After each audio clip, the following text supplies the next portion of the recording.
Қазақстан тарихы бойынша орта ғасырлардың тест нұсқасын талдайтын боламыз. Жалпы, алғашқы сұрақ. Орта ғасырларда Қазақстан жеріндегі ең бірінші мемлекет қай ғасырда пайда болды деген сұрақ. Бұл жалпы орта ғасырлар бізде үш кезеңге бөлінген. Ерте орта ғасыр, дамыған орта ғасыр және кейінгі. Ерте орта ғасырлар бізде 6-9 ғасырлар аралығын қамтиды. Дамыған орта ғасыр 10-14 ғасыр. Кейінгі 15 және 18 ғасырға дейінгі аралықты, яғни Тәуке ханның қайтыс болғанға дейінгі аралықты қамтиды. Жалпы орта ғасырлар тарихы. Орта ғасырлар тарихы кезінде Қазақстан территориясында түрік қағанаты пайда болған болатын. Жалпы түріктер 552 жылдан 603 жылға дейін өмір сүрген қағанат. Бұл мемлекет 552 жылды ғасырға айналдырсақ, бізде 6 ғасыр болып табылады. Яғни бізде сұрақтың жауабы 5 және 6 ғасырларда Қазақстан территориясында бірінші мемлекет пайда болған. Келесі, екінші сұрақ. Қарахан мемлекетінің астанасы қай қала болды? Қарахан мемлекеті Жетісу жерінде өмір сүрген мемлекет. 942 жылдан 1212 жылдар аралығында өмір сүрген. Қазақстан территориясының Жетісу аймағында өмір сүрген мемлекет. Бұл мемлекеттің жалпы астанасы Баласағұн қаласы. Ал біздегі А вариантындағы Тараз қаласы ол Жетісу жеріндегі өмір сүрген Түргеш қағанатының астанасы болған. Түргештер 704 жылдан 726 жылдарға дейін өмір сүрген. Түргештердің қағаны Сұлу қаған астананы Тараз қаласына ауыстырған. Ал оған дейінгі түргештердің астанасы Сояқи Күнгіт қаласы болған болады. Ал Самарқанд, Мерв дегендер, олар Самарқанд қазіргі Өзбекстан жерінде. Кейін бұл Самарқанд сол кездегі Хорезм Шах мемлекетінің кейін астанасына рөл атқарған қала. Үшінші. Келесі сұрақ. Түрік қағанатының құрылуы қай ғасырдың аяғында болды? Жаңа жалпы 552 жыл. 552 жылдан 603 жыл аралығына дейін түрік қағанатының өмір сүрген уақыты. Бұлардың құрылуы 6 ғасырдың аяғында болған. Ал жалпы түрік қағанаты туралы жаңа алғашқы сұрақта толық қамтып кеттік. Келесі, Отырар қаласын ислам мәдениетінің орталығына айналдырған қандай мемлекет болды? Қазақстан территориясындағы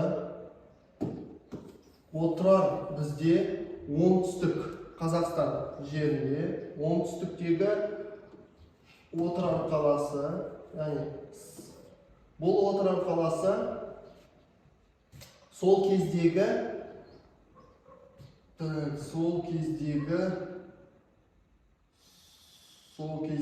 Қарахан мемлекетінің қарамағында болған болатын. Ал Қыпшақтар Қазақстанның солтүстігінде, орталығында және батыс аймақтарында өмір сүрген болатын. Кейін Қыпшақтардың жері екеуінен батыс дешті Қыпшақ, шығыс дешті Қыпшақ. Ал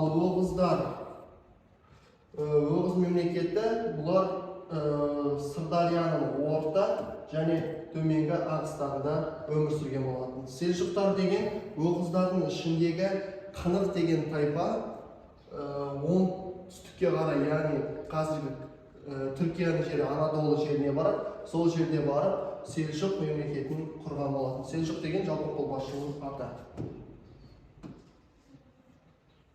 Келесі, қазақтың әйгілі ғалымы, философ және ақыны Жүсіп Баласағұн қай кезеңде өмір сүрді? Бұл Жүсіп Баласағұн жалпы 11 ғасырда өмір сүрген ғалым. 11 ғасырда өмір сүрген. Бұнымен бірге және 11 ғасырда өмір сүрген тағы бір адам, ол бізде Махмұд Қашғари.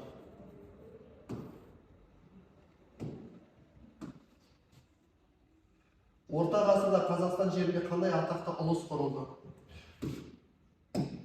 Ұлыстар жалпы орта ғасырда Қазақстан территориясын дамыған орта ғасырда толығымен Шыңғыс хан, яғни моңғолдар жаулап алған болады. Осы моңғолдар жаулап алғаннан кейін Қазақстанның территориясын үш бәйбішеден туған үш ұлына бөліп берген болады. Ол Қазақстанның батысын, орталығын және солтүстік бөліктерін Жошыға берді, үлкен ұлы, жаңағы Қыпшақ даласын.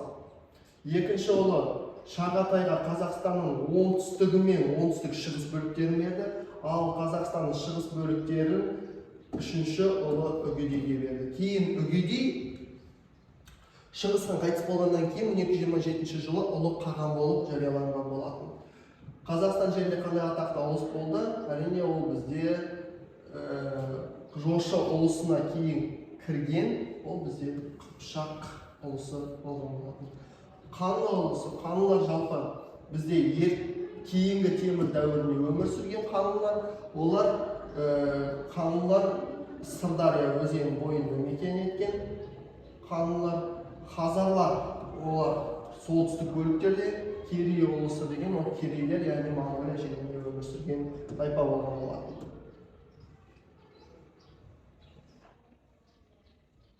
Арабтар мен түріктердің арасындағы соғыс қай ғасырда болды?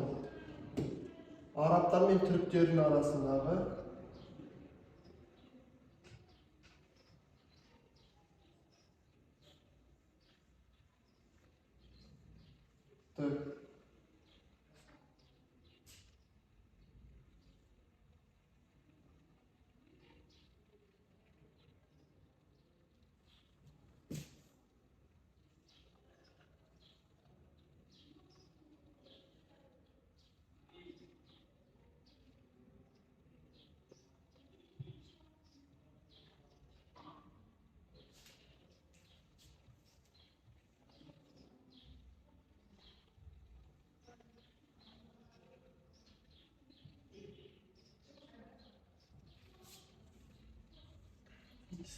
дінін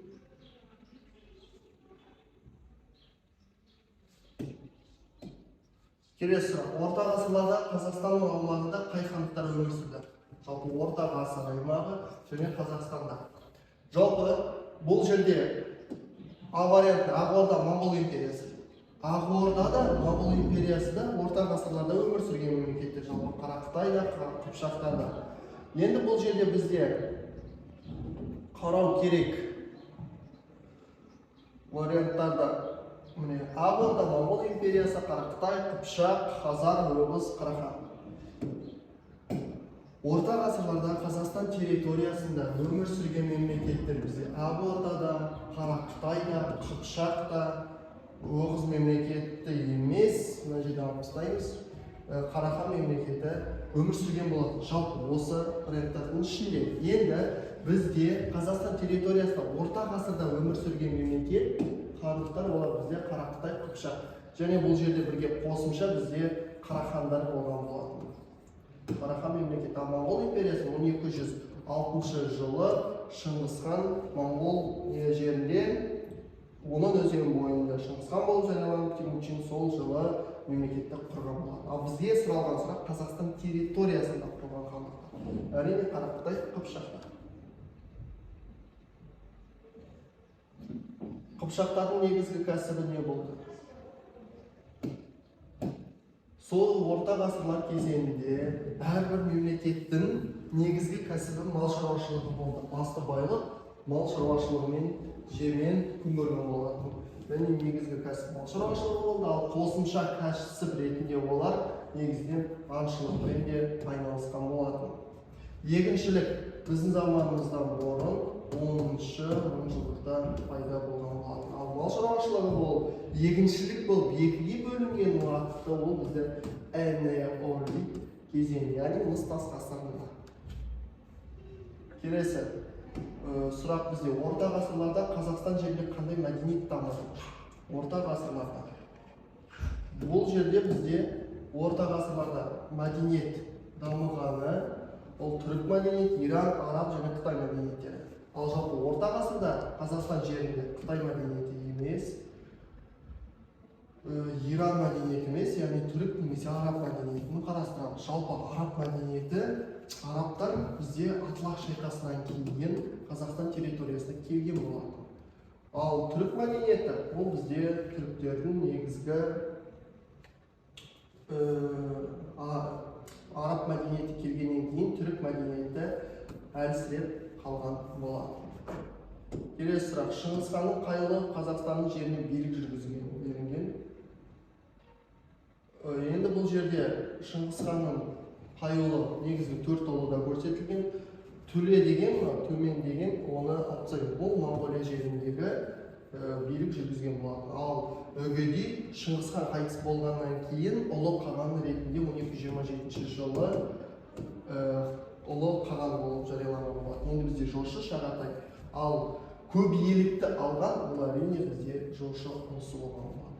Шағатай Қазақстан оңтүстік шығыс бөліктері. Ал Қазақстанның солтүстігін, батысын, орталық бөліктеріне ие болған үлкен ұлы жошы. Келесі: орта ғасырларда Қазақстанның негізгі сауда жолы қандай болды? Орта ғасырлар кезеңінде Қазақстан территориясында батыс пен шығысты байланыстырған, ол бізде Қазақстанның оңтүстік бөліктерімен өтетін Ұлы Жібек жолы. Ұлы Жібек жолы біздің заманымыздан бұрын 2-1 мыңжылдықтарда ғасырларда барып, ақырын дамып өзінің жұмысын бастаған болатын. Жалпы батыс пен шығысты байланыстыратын жол Ұлы Жібек жолы. Ұлы сөзінің қосылуы осы батыс пен шығысты байланыстыруына байланысты. Қара теңіз жолы, ол Қара теңіз Түркия мен Ресейдің шекарасынан алысқан, жерортада болмай. Каспий ол бізде бұрынғы атауы Геркандықтар, яғни батыс Қазақстан аймағындағы орналасқан. Бұл жердегі орта ғасырда негізгі сауда жолы Ұлы Жібек жолы болды. Қара Қытай мемлекетінің құрылған уақыты қандай? Яғни бізге ғасырын көрсетті. Қара Қытай мемлекеті. Қара қытайлықтар жалпы Жетісу жерінде осы уақытта Қарахан мемлекеті өмір сүріп жатқан болады. Қарахандардың астанасы Баласан. Осыны Монғолия жеріне немесе Алтай жағында Лео деген империя болған болатын. Осыда Лео мемлекеті құлап, осының ішінде Еруи Даши деген адам Жетісу жеріне 40 мың адаммен көшіп келген болатын. 1128 жылы ақырындап келіп Қарахандардан Баласан қаласын басып алып, осы жерде Қара Қытай деген мемлекетті құрған болатын. Осы Қара Қытай мемлекеттің құрылған уақыты 12-ші ғасыр болып табылады. Келесі: орта ғасырларда Қазақстан аумағында орналасқан Оғыз мемлекеті қай кезеңде өмір сүрді? Яғни бізге Оғыз мемлекеті керек.